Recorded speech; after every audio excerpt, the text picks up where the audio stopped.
But yeah, let's jump in and have a look. So university versus online learning. Um, yeah, making the right educational investment for your game because people ask me sometimes as well because I teach obviously game design and development, programming, etc. So I do have people sort of asking me, what should I do? Where should I go? Should I do a degree or what have you?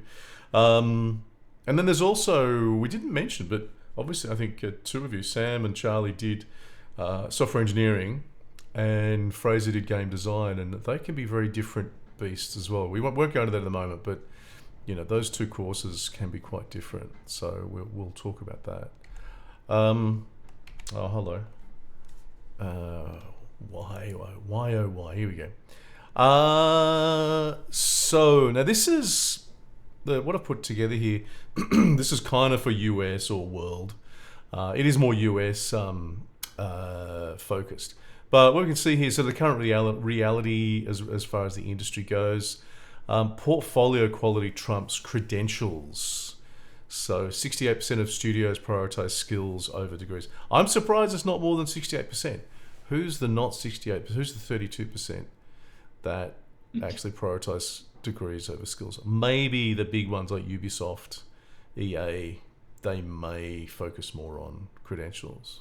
But that's an interesting one. So mostly, nearly 70% portfolio. Market volatility. Yeah, hey, there's a bit of volatility in the games market at the moment. 41% of developers affected by layoffs in 2024. Jeez Louise. 41%. That's a huge number, yeah. But anyway, growth continues, which is quite interesting. So industry expanding to 212 billion by 2026. So it's not. That's interesting to see that despite those layoffs, the industry is actually still growing. I wonder where it's growing. That's very interesting. So opportunity exists, high demand for skilled developers despite turbulence. So bottom line, success depends upon demonstrable skills and networking effectiveness. Now we're not talking about the type of networking Charlie's struggling with at the moment. We're talking about networking with people, so interacting with other human beings. How are you guys with networking? You guys good at networking? I'm actually pushing myself, and I'm going to the what's it called? GCAP, the Games Yeah, Pacific Asia Connect in Melbourne in October, we might which will have to be my talk about first that. Yeah. networking event. Uh huh. Yeah, I'll definitely take notes and be happy to talk about it. But I wouldn't consider myself a great networker, but No. it's kind of as you've got there's the bottom line there. It's a necessity, so gonna give it a crack. I should do more myself. I spend a lot of time sitting in here not networking at all. Well, it's easy to do. Yes, for sure. Okay, so university path. Let's have a look at that. Investment returns. So this is in US dollars, of course. So premium private. So these are okay. Um, so look at the cost there. I think that's probably a Oh, lot. And this is US dollars as well. So yeah. 160,000 to 270,000. That's like University of Southern California games or Carnegie Mellon. That's probably one of the biggest Carnegie Mellon. So yeah, geez, that's goodness me, that's yeah, that's eye watering. Those That is. prices. So quick conversion to Australian dollars is about 240,000 for the To 160K for your bottom line. That's the bottom line, yeah. Premium private, yeah. So 270,000 is going to be close to half a million. Yeah. Close to, yeah, I'd say so. Yeah, 400,000 something like that. Yeah, just for a degree. Goodness me. All right, next rung down. I'm not going to be those premium private. I'm just a I'm just a poor person. Specialized schools. So that's interesting. So 160,000 to 177,000. So that's still it's not quite as high. And that's for like DigiPen. I don't know if you've heard of DigiPen, but that's the only one I've heard of before. Um, so these are specialized schools. That might be sort of a little bit like Torrens, maybe, that you guys went to. And then there's the final one is look how much it goes down. Public in state. This is my level. 25,000 to 90,000. State universities, yeah. So yeah, that's That's much more reasonable. And I'm assuming that's kind of in the ballpark of. You don't have to sort of mention any figures, but I'm assuming that's kind of more the ballpark of where you guys are at. And what Yeah, a normal definitely. Australian. I think 60 when I Yeah. looked at mine. Okay. So yeah. So it's about that, the public in-state. I don't think in Australia you can do. We don't have premium private. Do a Bond University maybe? I don't know. But I don't think we go up to that level. So thank God we haven't Yeah, spent I that think it just much. depends on like the caliber of uni. Like the top name ones do tend to charge a little bit more, A but little that's bit about it. more. 270 grand. Goodness me. Oh no, That's more I than a meant little in bit. Australia. Oh, in Australia. Yeah, you might be correct, but it's still nothing like this. Nothing like that. Nothing like that, no. So university path, key advantages, structured networking. So alumni networks, faculty connections. Um, yeah, I mean that's the sort of stuff I would have liked to have seen in Torrens, basically. But um, I don't think that's really happened. Am I wrong? Do you guys? What's your? Did you get alumni This networks?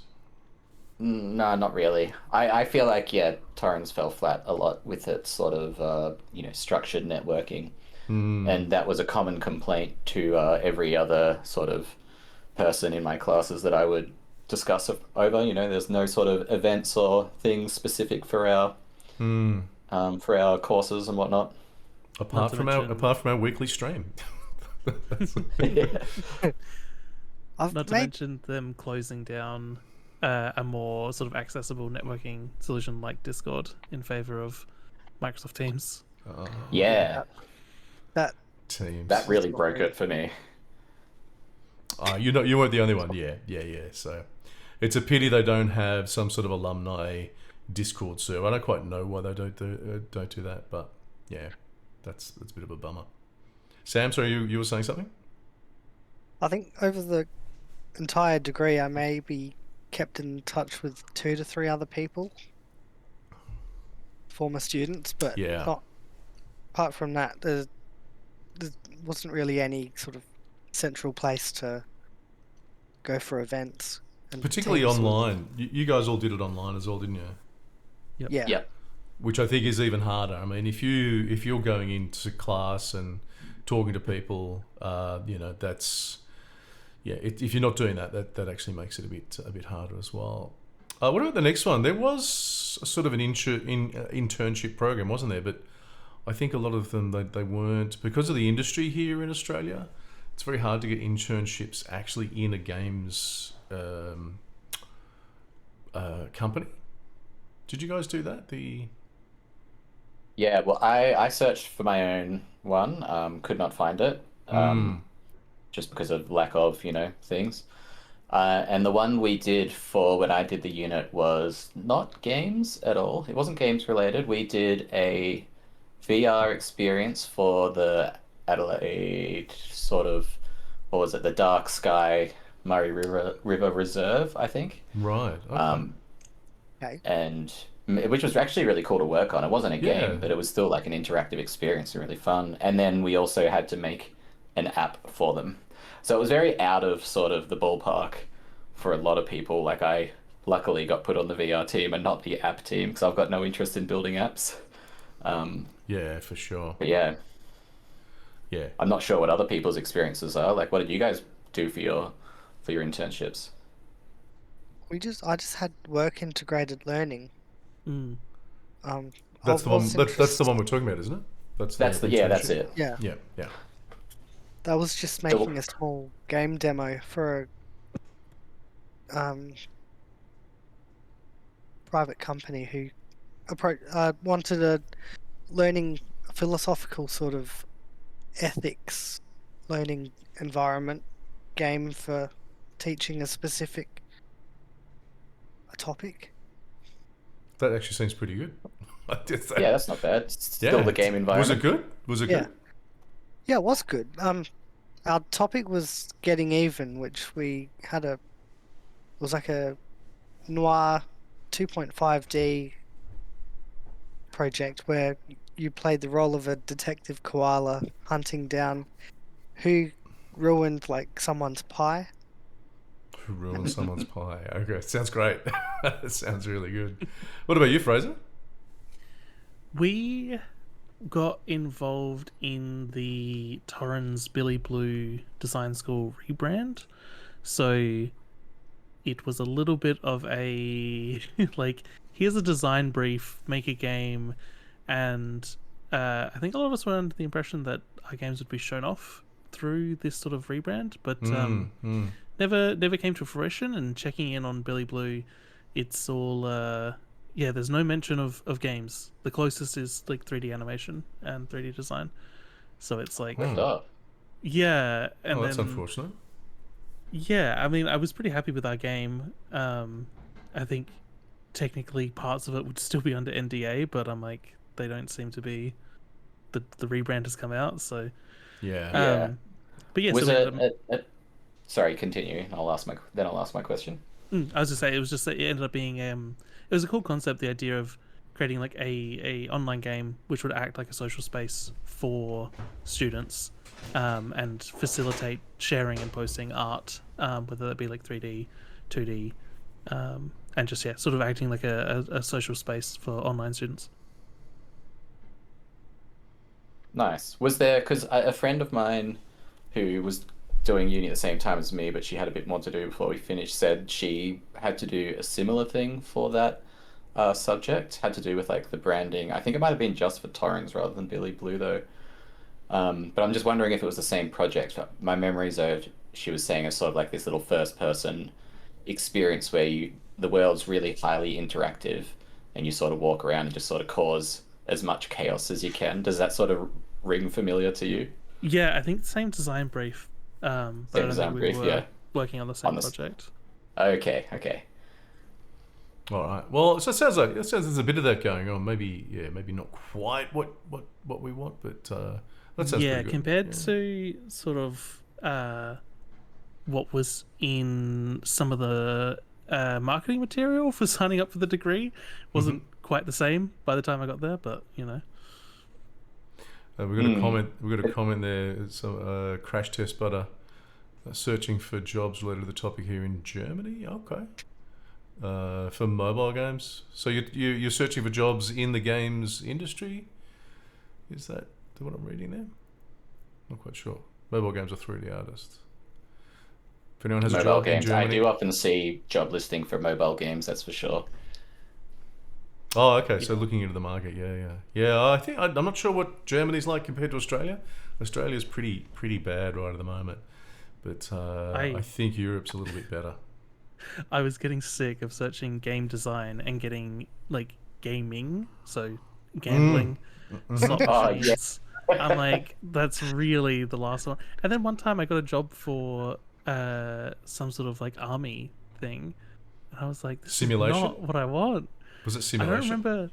I've heard Was it BAE Systems? BAE Systems? Oh, I've seen plenty of that, but no, I don't remember what it was. I just remember it was like the last straw after like 5 gambling design things, and then like a military one. I was like, nah, I'm turning the computer off for today. Yeah, and this is where the networking thing comes in. You got to just start trying to meet people and getting stuff word of mouth. I really feel like that's how it just sort of works best. Hey. How much does GCAP cost, Charlie? I remember it being fairly expensive. It's like 280 for a day or 600 for the 3 days. So I've put a bit. I'm going for the 3 days, and I'm gonna make it a tax write-off for me. And I figured it's just an investment in my career. But yeah, it was painful to part with that money. Yeah, but look, I mean, you're right. The sort of networking side of things, sometimes you do have to spend money. That's the problem. Yeah, totally. Sounds like Germany has a problem with gambling issues, things as well.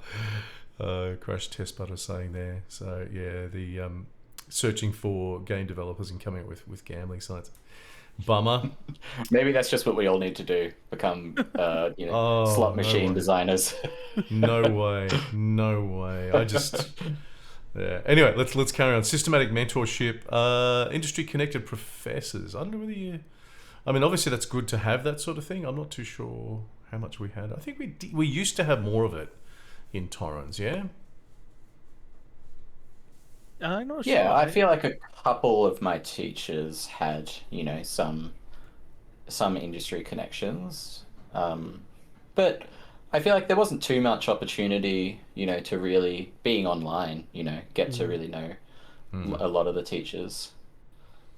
Yeah. I think that's where So online learning falls short when you go through a uni, and it's definitely worth sort of going in person. yeah.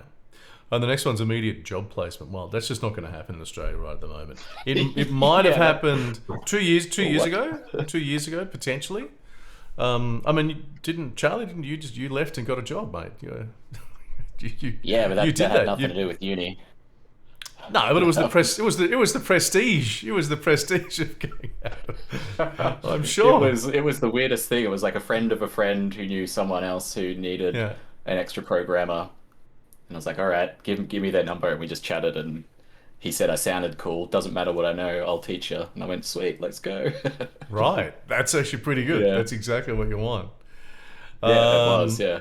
Okay, so yeah, but look, in a different climate, you would have a better chance of getting a job in the industry. Unfortunately, the climate right at the moment, yeah, that's not the case. 2 years from now, things may be quite different.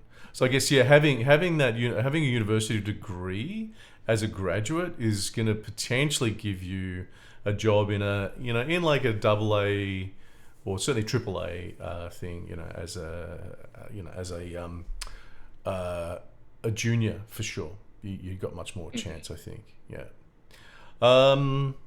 So the online learning path's kind of interesting though. We were sort of talked about this flexibility and community. So the cost structure is kind of really interesting. So you got your free resources, the Unity Learn, obviously YouTube, forums. There's plenty of Unreal Engine things out there as well. So there are plenty of resources, which is one of the reasons I sort of wanted to look at this because there's so much stuff out there online that you can definitely jump in and learn everything you need to know from YouTube or different forums, etc. And it's all free pretty much. There's also those premium platforms, so Coursera, Pluralsight. Is Khan Academy free, or did you have to pay for that? That's free. There's Khan definitely a Academy's free free. tier. Okay, I'm pretty sure Okay. there's a paid tier as well though. right. I'm gonna have a look at Khan Academy. I mean, I haven't heard about it for like 10 years. It was big, probably about 2010. There was this big thing about Khan Academy, and I haven't really Yeah. heard much about it since then. But it sounds like it's still there. Yeah, it seems to still be kicking. Like I heard about it in my years 12 days, I remember, in school, and then it was still there when I was doing maths for this Yeah. degree, so it helped a lot. What about boot camps? So they're talking about some boot camps there. Not cheap. 9,000 to 15,000. Vertex School Circuit Stream. You guys heard about any boot camps? Like I haven't heard of game those. development? So you go somewhere and then you just spend a couple weeks. Well, even learning online and making potentially could even be online where you just do like an intensive C plus maybe C Sharp and Unity course or something, but not. I think it's where you actually have, even if it's online, you have access to tutors and mentors and things like that. Yeah, right. So yeah, I mean, I think that's where the costs do start. Once you start getting that one-on-one, or not even one-on-one, like a traditional classroom where you've got a tutor or a lecturer or a mentor, then that's when the costs start going up because of course you've got to pay for Yeah. that person. If it's just online and you're just watching videos, well, it can be pretty cheap. Do you guys know of any boot Yeah. camps? Anyone else? Fraser? No, I've never really heard of the boot camps. I can definitely say it's worth finding like the premium platforms, and if you find like a course for a couple games, it's $30-40. It's always worth it once you get through it. Hmm. There was Sam, one for Fraser, yeah? local universities which was doing a code boot camp, Oh, yes. and there's also an international one called 42 Academy, which is, I think, originates from France, but it's like a trial by fire, and you do lots of stuff in C and it was not my preferred pathway, but for some people it would be. Right. Yeah, now that you mentioned, I'd forgotten, but yeah, I have seen code boot camps for sure. Absolutely. I don't think it'd be a very good way to learn coding, but I guess for some people who have, don't have a lot of time but have a bit more money, bit different to going. Like, it's not necessarily much and cheaper fantastic memory. Well, yeah, doing stuff like, I don't know. I really don't know. We've got another comment here. In Germany, have something like a acknowledged job list. That's kind of interesting. Those have criteria and accepted as apprenticeship and university courses.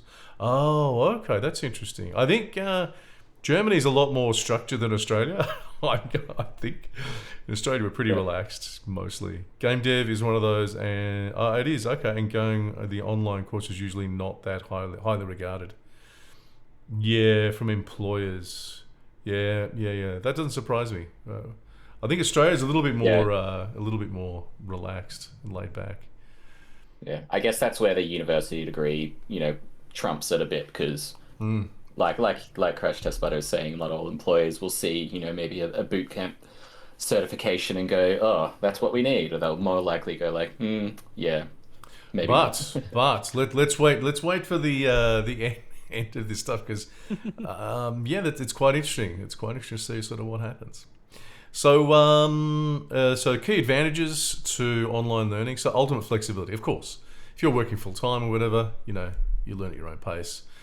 Direct industry access, so professional communities, Discord servers. Of course, you've got to find them, but they definitely are out there. And I mean, I've got local Discord servers of game developers locally here in Melbourne. There's also, there's the Unreal server, which is the place to go to ask questions and what have you. If you can get known, and you can sort of get, this is where the networking can happen.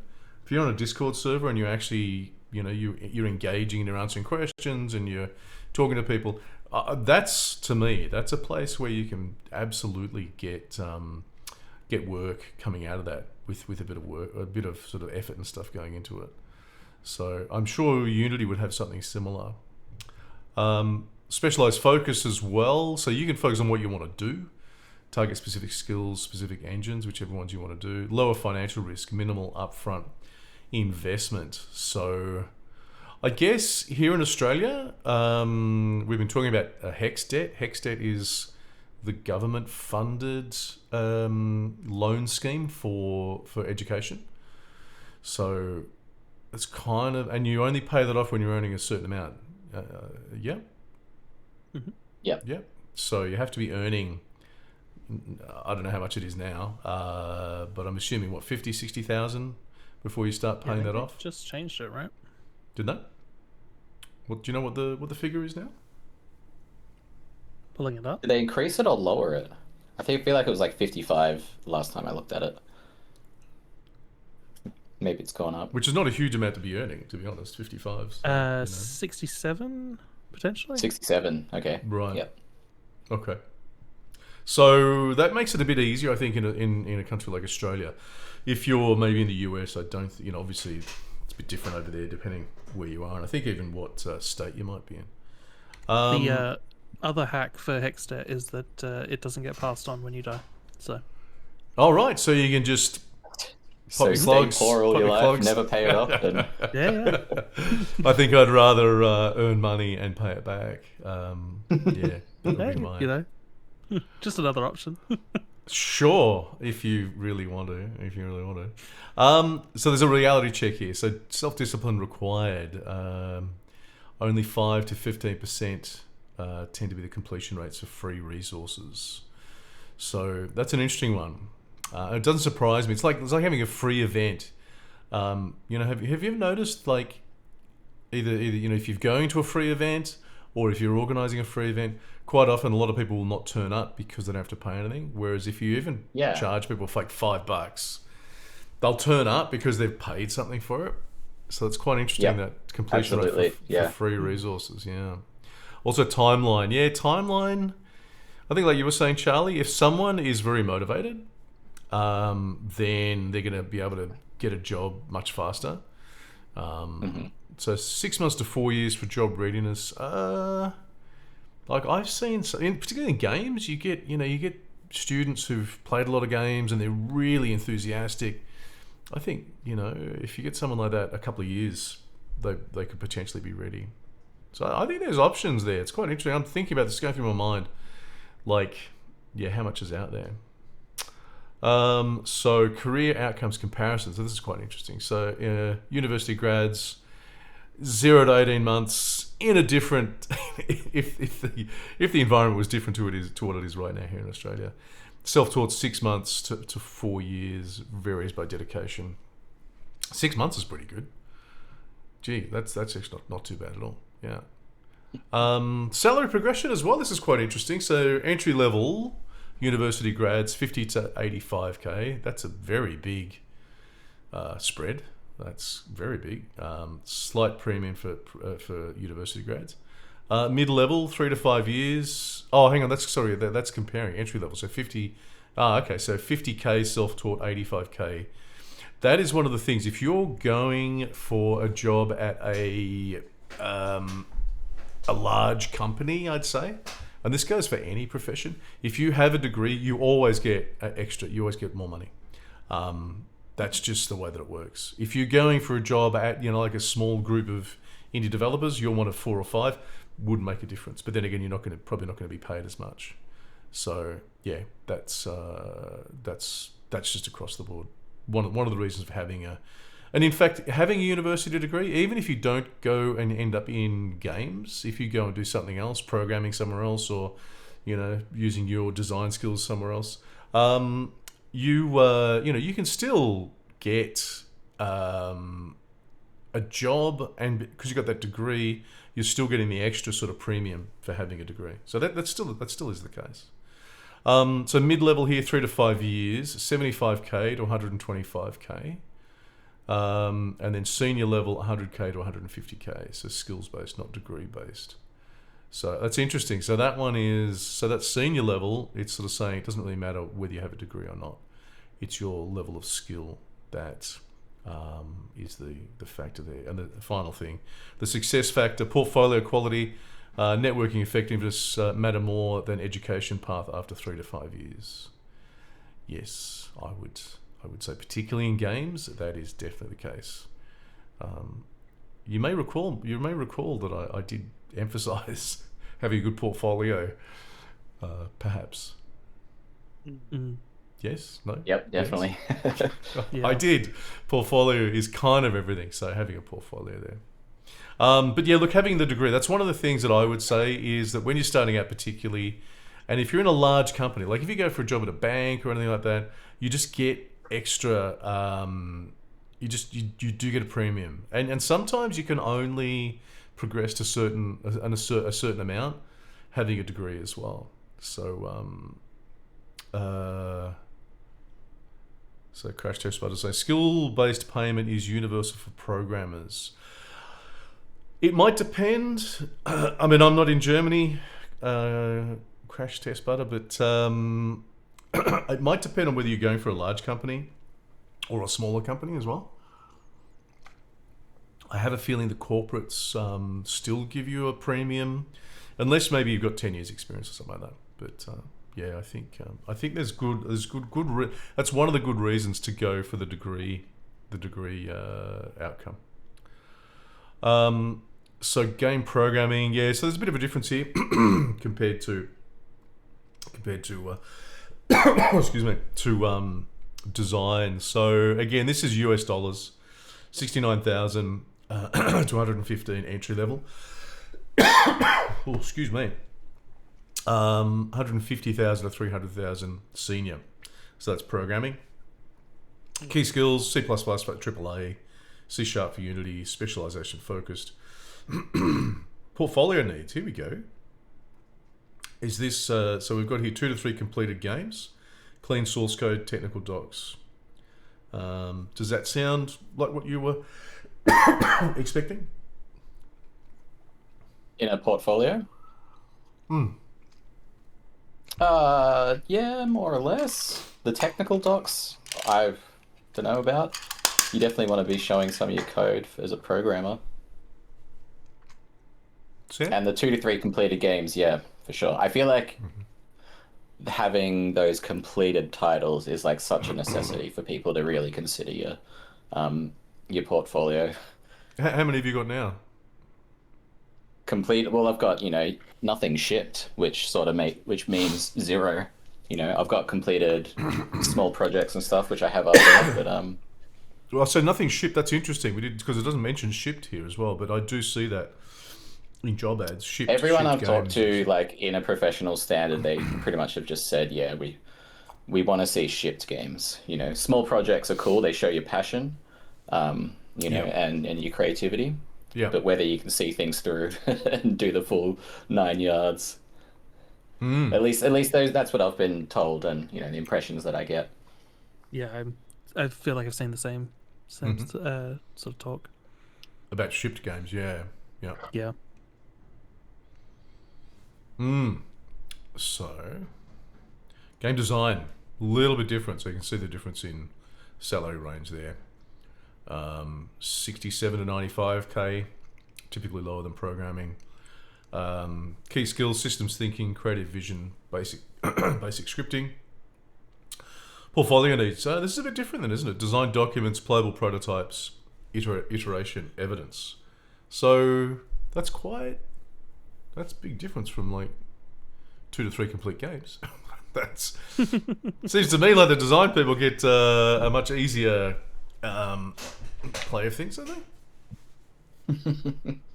Yeah. Just got to get it started, get the ball rolling, really. Yeah, exactly. And let the programmer finish it. Yeah. And then you hand it off to the business people. And then you hand it to business people. Absolutely.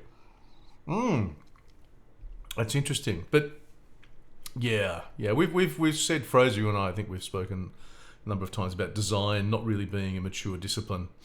Something we'll get into in more detail at some stage. But that's a big issue, I think. The fact that designers get paid less than programmers. Yeah, I guess that's why I worked as a programmer for a long time. It was the money, for sure. So the trend here: programming and design, hybrid roles, command premium, compensation. Well, there you go. If you can do both, if you can do programming and design. Yeah, it's kind of the golden ticket, isn't it? Yeah. Is it actually? Is it really? I mean, shouldn't you just do one or the other? What's if you No, think but how unless you're in a massive team, how useful is a person who's got one really refined skill? Well, then like I'm thinking of places I've worked before. There's usually a programming section and a design section, and you can't work in both. No, yeah, that's for sure. I guess I'm just thinking about very small indie teams, which is what I'm used to right now. Is 2 to 4 people, 2 to 3 even. Yeah. Yeah. So I'm seeing here, I respect programmers so much because I struggle with it. I'm trying to learn in my own time. We talked about that earlier on, actually. Also, like C# compared to visual scripting is quite interesting. If you don't like programming, try visual scripting, like with Unreal Engine. That might be easier. That's what I found, for sure. Yeah. So. Okay, so Crash Test, what I was saying, designers paid less than programmers, the same in web dev. Okay. Yeah, visual scripting. You might be more of a sort of the design, creative design sort of type person. That can be. Yeah, in my experience, most artists and designers find visual scripting a lot easier. So, where are we at? This has taken a lot longer than I thought. It's nearly 4:30. we've got another section to do. Unity focus, platform specialization impact. So Unity focused. So this is interesting. So Sam and Charlie are both Unity focused. Yeah, mobile gaming, indie development, apparently. VR, AR, 60% of content. Pros: broader opportunities, lower entry barriers. Salary 95 to 133. Mobile specialists. So have you guys Are you guys keen on getting into mobile? I mean, is that Not Sam? Not Charlie? particularly. No? particularly. But I think it is. Sorry, you go first. I'll say after. for me, because of where I'm based in Adelaide, there's not much in the way of game developers, and like mobile developers, and for that same salary, I could get a job with like .NET, React, and join the corporate culture. Hang on, So it's, didn't Hollow Knight come from Adelaide? Isn't that the Hollow did. Knight? Yeah. So- they did, yeah, but but that was that's a team of two, yeah, wasn't it? Was Hollow Knight a team of two? yeah. But first need to have funding so you can live and support yourself while you're making a big project like that. Right. Yeah, that's just Yes. it. Like I find whenever I see job ads, they're usually for mobile games, and there's plenty of small studios focusing on the mobile games because that's where all the money is, right? Like it's easy to make a well, it's not easy to make a mobile game, but it's easier to make money off a mobile game, is what I'm getting from the current sort of state of the game world. Dark patterns. We can use our dark patterns to draw people in and sell them loot boxes and get them addicted. Straight on their mobile Absolutely. devices. Yeah. Absolutely, yeah. Okay, so Unity focused. Again, this is US, but I have to admit, I have seen over the last few years a real shift from Unity to Unreal, which is quite interesting. So we were going to look at some Unreal in the last part of our stream, but I'm not sure whether we're going to get there. We were going to talk about some Unreal optimization, but I'm not sure whether we'll get there or not. Unreal Engine, here we go. Unreal, AAA development. So the market is AAA development, high fidelity 3D games. So, I mean, Fraser, you're using Unreal, aren't you? Yeah. Yep. Whereas Sam and Charlie are using Unity, which is kind of interesting. But none of you want to do mobile games. Well, Well, anything that pays. look, no, I mean, there's been a very small section of mobile games which I think have had a much more interesting and I'd say maybe honest approach to sort of being games. I'm thinking of things like Gubbins, where it's prioritized. What do they call them, like premium, right? Where you actually have to pay money, which is yeah, for some reason instead of freemium. out of the box thinking for a mobile game. So there are I think it would be a fun challenge to design a mobile game given the context of it being in that sort of premium section, but that's a big aside. Yeah, Unreal Engine, I mean, when I was halfway through my uni degree, when Unity came out with some weird decisions to try and charge people for every player of a game or something like that. I think the technical so- I think the technical term for that is that they crapped the bed. Yeah. That is the technical term. They really crapped the So- bed on that one. It made it really easy to be like, well, let's try Unreal instead. And then, yeah, as a designer, visual scripting just makes way more sense in my brain, and it feels more approachable, especially for prototyping. Yeah. But yeah, so it's sort of fell into it that way. So you and prefer the blueprint visual scripting. We've got some comments there on that as well, who I think kind of agree about that. The visual scripting making it a lot easier. Yeah, yeah. For non-programmers, particularly for non-programmers. Yeah, I think it just it sort of feels, well, I don't know, because I'm like, I have a very logical brain, and so like the idea of coding and how the computer interprets commands makes sense to me, and I think that helps with visual scripting. But I think it's just a case of like the idea of having to learn essentially a whole new language just to be able to try and prototype feels more daunting than sort of the patchwork bit by bit learning that I can do with visual scripting, just getting enough knowledge to make something work without having to fully understand it back to front. Mm-hmm. Any comments from our Unity friends? Sam, Charlie? I was just thinking that, like, because there's mention of the Unity charging and then everyone's shifting from there. I remember when it happened, I was deep in a project like too far, and I was like, we can't swap now. Yeah, We're that's just gonna the have problem. to deal with this if this is gonna be the way, and we want to continue it. Yeah. But luckily they did backpedal. But it's definitely gotten me a lot more interested in shifting engines. It's just it's literally just been by uh, the circumstance, I guess, for me that jobs that I am getting are Unity based, and I'm like, well, I do have my major skills there, so Yeah, I'll stick for with sure. it. Absolutely. I mean, if being, you've yeah, got that, yeah. Crash Test I'm Butter being mentioned dissuaded by Godot. Have you looked at Godot at all? yeah, Godot was one of the ones that we were going to move to, and it seemed like a good step from Unity, at least, like a lot of the same sort of structures and whatnot. Though Uh-huh. they do have their own scripting language. Well, I can't remember what it's called, but it is similar to C Sharp. They don't use Python or something? I thought you used Python. No? Maybe that's the Godot base of script. it. It's like an adapted version of a language that's Okay. specific to their engine. Yeah. Okay, cool. All right. So, sorry, Sam.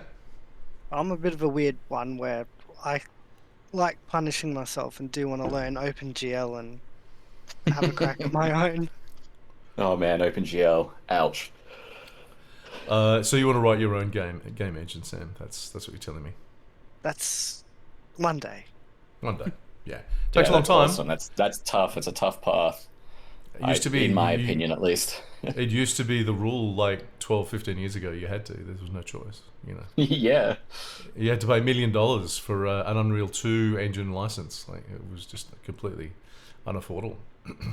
All right, so let's see if we can finish this. We can maybe have a look at some of the Unreal stuff. Strategic recommendations. Yes, we're near the end. So complete beginners. Start with Unity, broader opportunities, or Unreal AAA focus. I would say for beginners, start with Unreal now because there's more Unreal out there than Unity in general. Particularly if you're not a pro, if you're not a C Sharp. If you already know C Sharp, sure, jump into Unity. If you are a complete beginner with no programming, go for Unreal and start there. And then you can jump over to Unity if you need to. Invest 6 What are the months in learning structured resources? learning. For Unreal? Yeah, what are the learning resources like? Because I remember when I was trying to choose an engine, Yeah. the learning resources were not super great for Unreal or gated behind payments, and where Unity had a more fleshed out program at that Okay. time. This is Right. this is 5 years ago now, Yeah. and that led my decision. But I'm not sure. I couldn't compare Unity to Unreal. When I learned Unreal, which was a long time ago, the learning resources were you open up the header file of the C++ and you look at what's in that and you work it out from there. And good luck with Yeah. it. So this is sort of back in 2003, and that's kind of that was the that was the help the courses that were out there. So invest 6 months in structured learning. That's an interesting. I'd say that's probably a good suggestion. If you're not too sure, do some sort of structured course, online course. See how you go. See what you like. Build one complete game demonstrating core skills. Sure. Consider Unity certified user certification. I mean, fair enough. I think Unreal has that now. I think Unreal also has that Unreal certified user certification, but that's like only in the last sort of 12 months or something. Budget conscious path, right. leverage Unity Learn plus high quality YouTube channels, supplement with community college programming courses. Obviously this is sort of US based. Here it would be like TAFE or something, whatever your sort of cheaper options are. Invest selectively in premium courses for skill gaps. Structured support seekers in state public programs. So these are the cheaper, like public universities, which is probably most of them in Australia. Cost-wise, are about the same. So exceptional return on investment. There you go. Premium private programs for accelerated placements. Yeah, I think those premium private things are better for once you have your degree. It's almost like doing a certificate in AI or something like that. Once you've got a degree in computer science. Or something similar, or software engineering, then you do like your certificate in AI or something along those lines. Bootcamp for intensive career focused training. Again, I think that's once you're. To me, These ones are more if you want to change your career, if you're looking to go from, say, just a program like a normal programmer doing some sort of business type programming, and you want to change to games programming, I would have thought that would be where you want to do your intensive career focused training. That's in my opinion. And the portfolio imperative. This is the one that it really comes down to. I think portfolio doesn't matter if you got a degree and no portfolio, you're not going to get a job. So, programming portfolio, have completed games, clean source code, technical docs, your design portfolio, your design documents, playable prototypes. I'd say you should have some completed games in there as well. Just saying, I would be looking for completed games. I would look for something, whether you're a designer or a programmer, please. Show me you can actually do shit. Community engagement, game jams, Discord servers, local meetups. It's also hard. I find there's so many things to do. I need another one of me who's an extrovert, who sits alongside of me and does all this stuff while I do the other stuff that I'm interested in. Same. Just this sort of stuff, the networking I find quite hard. Continuous learning, industry stays cutting edge. That's a really good point. I mean, you can't, I've just picked up Unreal Engine 5.6. That's actually changed a fair bit. So you can't just sort of sit on your laurels and expect things to stay the same. And I'm sure Unity, continuously brings out new versions. Yeah. Yes. With their biggest update. Yeah. Their biggest update, number Unity 6 now, has brought in quite a few changes. Yeah. So critical insights, skills demonstration matters more than educational credentials. Yes. But having both is not such a bad thing. Skills demonstration and a degree, I would say, it's not such a bad thing. So key takeaways and decision framework. So choose university path. If you want a structured networking and mentorship, networking and mentorship. If you prefer systematic learning environments, you can access quality in-state public programs targeting AAA studios. So, if you want AAA studios and you're programming, you want to be doing C++ as well. Value credentials for risk mitigation. Online learning, if you're self-disciplined and prefer flexibility, want to minimize financial risk, targeting indie mobile development, you can dedicate 20 to 30 hours weekly to intensive learning. I mean, that's pretty much a full-time study as well, anyway, is it? 20 to 30 hours. That is, yeah. Yeah, that's like a full-time job. And this is the universal truth, which I thought was quite interesting. Consistent skill development plus portfolio building plus networking equals career success, regardless of educational path chosen. I think that's a really interesting insight, and I think that's quite correct. Consistently doing stuff, having a portfolio and networking. And I think all you guys are doing it. I think at this point in time, it is definitely something that needs to be reminded. Like I have less depressy, more progressy etched into my monitor here at my computer, because I find it is something that you can lose motivation and just sort of go stagnate for a little bit. And but it is just, if you just keep doing stuff, you do make progress. Yeah. Fraser? Yeah, I think I like it because I can see it as sort of, like a weighted system, right? It's like you can, as long as you're doing one of these, you're making progress. But if you can balance them all out, then you'll really, start making movements. Or at the very least, if you break it down, it's do stuff, show it off, and then find the people to show it to. So as long as you're doing that, at some point, somebody, you're putting yourself out there so that when the time comes, you're ready to go. You're not trying to catch it in the moment. Yeah, for sure. Sam? Yeah, pretty much everything's been covered. It just reminds me I need to. You did get in earlier, Sam.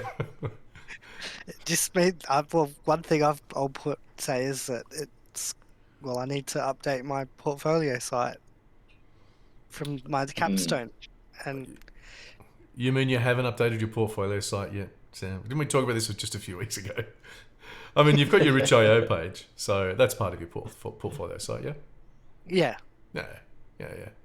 No, I think all you guys are doing exactly what you need to do, and keeping busy, like coming and doing this sort of stuff. I think this helps to kind of.